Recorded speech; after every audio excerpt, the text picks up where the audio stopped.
Hey, what's up guys? Gameranking here, and today we are wrapping up 2024 with some ultimate gaming tier list. I'm not sure if it's a good idea or bad idea. Okay, and this video I'm showing you, this has nothing to do with the tier list. I only thought it would look more dramatic and cool. Let's dive into the video, guys. Okay, so we are here with the tier list. Okay, Alt Control plus Delete is that tier list, which consists of games that are unbearable. Second, pathetic. It speaks for itself. And mechanics, of course, they are mechanics. Like these games are mid. I'm not very hyped about this game, but they are not bad. But they are not my first choice as well. Okay, back to what the respawn. These are the games which are actually good and we can actually visit them again and again. And then there's a God mode. These games are the best of the best. Just also, let me remind you two things. First, these also include some old games which you might or might not have played. And second, I hope you don't get offended and dive right into the tier list. First, we are with Chain Together. Okay, so this game was actually good. This is the game I would casually play with anyone. I would say this is not my first choice as well. There are other games I would suggest. Graphics are alright, the gameplay mechanics are alright. It's just my opinion, but the game is actually good. Like if you are with your friend or family and you want to go ahead and play some casual games, but there was still some issue with the UI design and the mechanics. It's like only up with two people. If your PC shut down in the middle or you accidentally close the game, it just all reset to the starting point. And it makes sense, but still, it's mid. It's nothing special, but it's good. I don't mean that it's bad, but for a single player or if you want some experience, a good experience, it's just mid. I think I clarified it enough. Then we come with Empire of the Ends. Okay, this game, the graphics are quite beautiful. The gameplay was quite good. The concept of being an ant and leading and going for a war or something, kind of good concept. Also, it has some kind of story in it. And so I would say this game they actually put mind into it. I'm putting this in worth the respawn mainly because the graphics are good, and if you want some experience, some casual gaming experience, definitely not mid. They actually put brain into the mechanics of the game. The UI is quite good. The concept and the, I would say, power or the perks it comes with when you are an ant. So yeah. It's worth the respawn. I would definitely recommend you to play this game. Yep. Also, it's multiplayer as well. Okay, another game, Silent Hill 2. Since it's a remake and focus more on story than the horror element, it is horror game. I definitely know that, but they try to scare you. It's nothing but jump scares mainly. There is a shock value in it. These graphics are good. The story is actually pretty good. But again, it's a remake. It's worth the respawn. It's worth the respawn. Definitely worth the respawn. But I would still put it in behind the Empire of Ends. Okay, Resident Evil 7. Okay, I think we got the first God mode tier list game of the year. So this game actually made perfect sense to be God mode because the horror, the gore, and it's not a remake. I know it's an old game. It's definitely not a new game. Still, I enjoyed playing this game, and recently I would say this is much better than Silent Hill 2. If you haven't played it, if you have played it, you go for Silent Hill 2 or something. But still, I would say Resident Evil 7 nails the horror element of it, the story element of it, the gameplay element. But first person camera view just make everything much better. So if you still haven't played the game, go for it. Okay, Dead Space. Okay, this game, I would say this game is amazing. The way the story progresses, it's like Alien movie. I played the remastered version of it, and they definitely enhanced the original game, and it made it much more scarier. But the main thing is its story, because for the horror element, I would say they relied on jump scare mainly and the music. But after an hour of gaming, you would just able to predict every jump scare mainly. And I said the gameplay, the mechanics, the environment, the music make it a whole lot scarier. And again, it's a remake. It's what the Respawn I would play it again behind Silent Hill 2. Mainly because in such games, that space, you basically have weapons, you have stores, you are equipped with many things that will make you feel safe. And the main part of the horror games that make it more scarier is the thing that you don't have anything in your hand and you are helpless. That makes it more scary. But in that space you have basically armor and weapons. Correct me if I'm wrong. I again said this is my opinion. Okay, next game is Doom Eternal. 2020 game. I know it's old, 5-year-old actually. I would say with the coming of Doom Dark Ages in 2025 and the way the game progresses and the whole mechanic system of being overpowered and full of rage, this is actually the best FPS game I would say to play.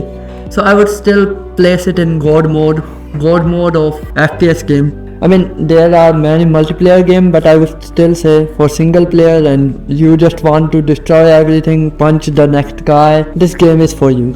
Okay, Ghost of Tsushima, another masterpiece I played after so many years of its release. With the coming of Ghost of Yotai, I would say it's the perfect time to explore this game if you still haven't. And I think I should say the game just changed my whole viewpoint on the other games that I played. I would say it's still the best game ever made. The mechanics, the fighting mechanics, the environment, the way the story goes and the background score and everything is just perfect in this game. For me it's masterpiece, so it goes in God mode. Okay, Detroit Become Human, another masterpiece game with the best story. If you are focusing on the story mainly and you don't want to do much in the game rather than choose your own path, and it's like Telltale series of Walking Dead and Batman but more interactive, because Detroit Become Human, I know it's an old game but still I played this year, so that's why. And I would say the game did not disappoint at all. The story, the choices you make, the way they handle every character, and mainly there are 3 characters with 3 different problems and lastly they all connect to each other. After I definitely watched the Respawn, but God mode. So 1 hour later. Okay, give me some time. Later. I'm still thinking. 1 eternity later. Definitely better than Empire of Hands, and sorry, but Empire of Hands come at the last of the world to Respawn. I would say it's worth the Respawn. Yeah, but yeah, for a single play, it's perfect for the story. Like, it's not too big. It's definitely worth the Respawn. It's almost God mode game. And now the controversial one, Dragon Ball Sparking Zero. I made a video on that. You can check it around here. I would play the video or something. I would say why would I put it in mechanics? I am Dragon Ball fan. Okay, I am anime fan. I am Dragon Ball fan definitely. But I have already explained why would I not choose this as the best game of the year. A Way Out. Okay, this is another God mode. A Way Out is very interactive and very detailed game, which is like Detroit Become Human but in multiplayer mainly. And the way they handle the game, it is so good. The way they gave you the mission, the thing you have to do to break out of a jail. If they had any option of single player going as well, I did not check that, please correct me if I'm wrong. Does this game also have a single player option? If it does, then it's all the way up to Resident Evil 7. But for now, if it's only 2-player game, I would say go for God mode. The Last of Us Part 1, which is a remake of original Last of Us and which is also quite good. It's definitely God mode game, better than a Way Out single player game, of course. Doom Eternal nails it. And I definitely cannot choose between these games. The whole God mode tier list, they are best in their own ways. The way they handle the zombie apocalypse thing and the way you handle the characters, it was new at the time it came, and remake just make it, quite good. I'm disappointed about part 2, but part 1 was the best of the best. For me, it's a God mode. Hitman 3, okay.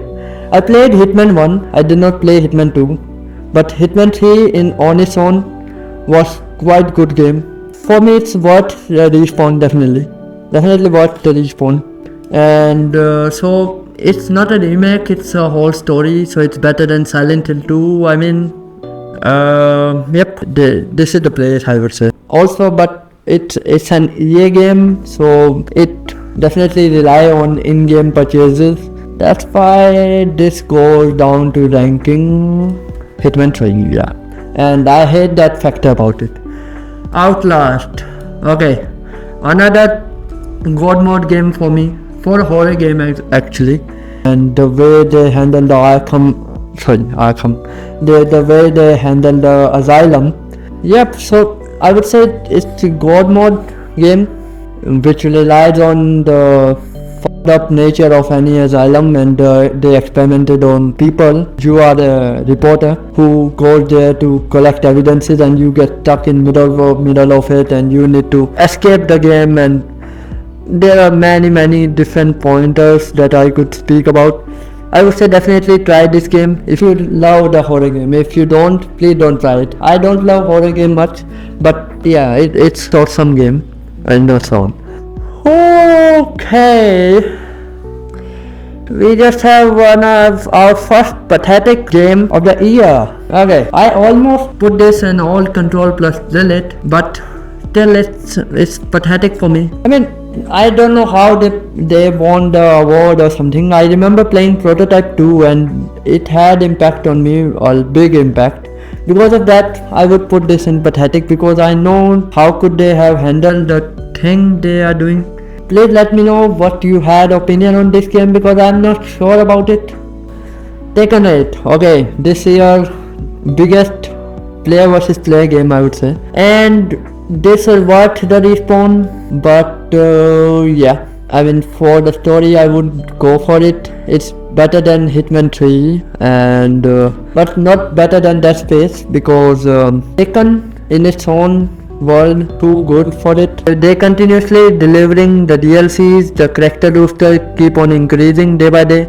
I mean, it's quite good. Spider-Man 2.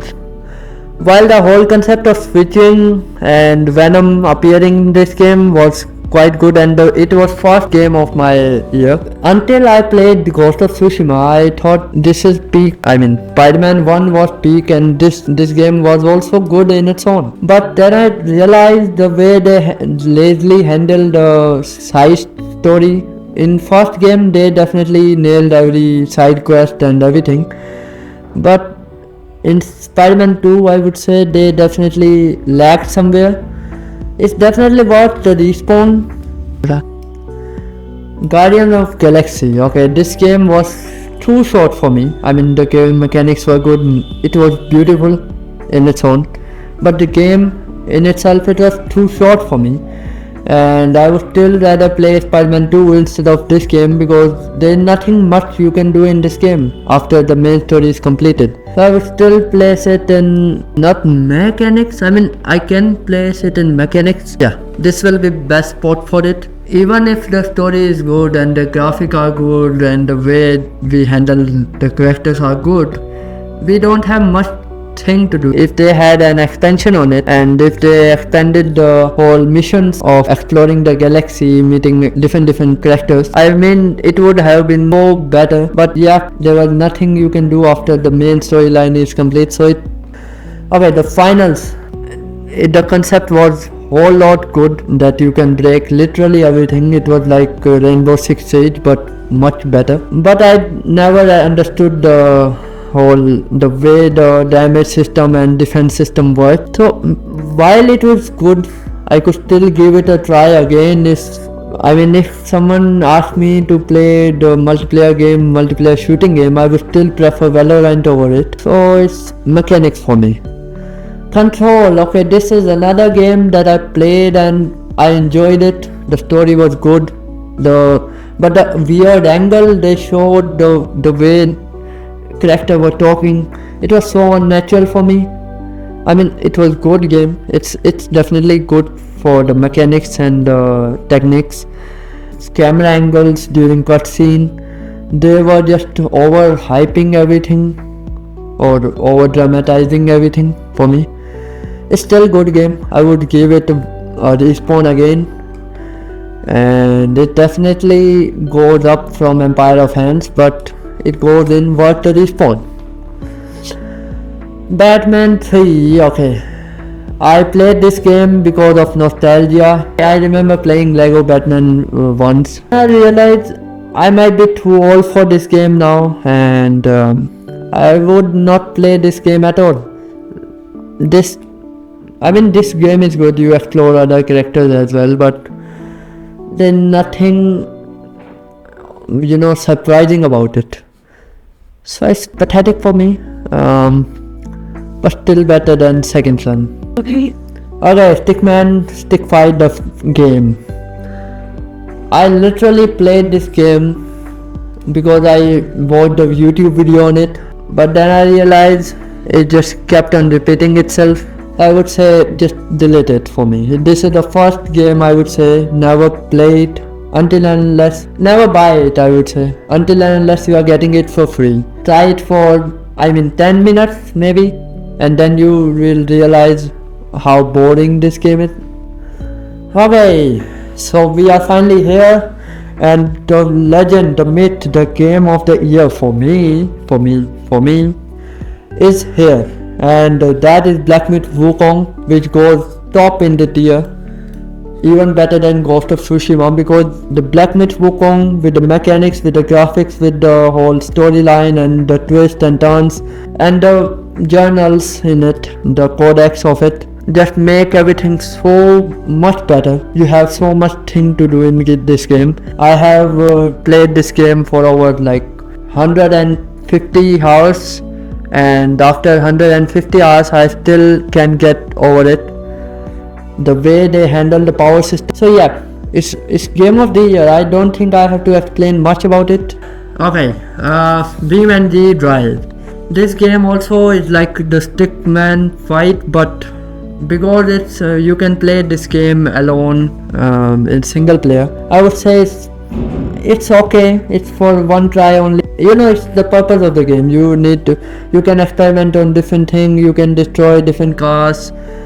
It's a good game for its own, but there's nothing we can do other than destroying cars. I wish they had some kind of story or something, but still I realized the intention of making this game, so I would still place it in mechanics.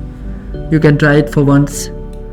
Forza Horizon 5. Okay, if you have friends and you can go online in it, just dive into it and roam the car around, do some races. It's definitely best racing game, but again it's playing single player.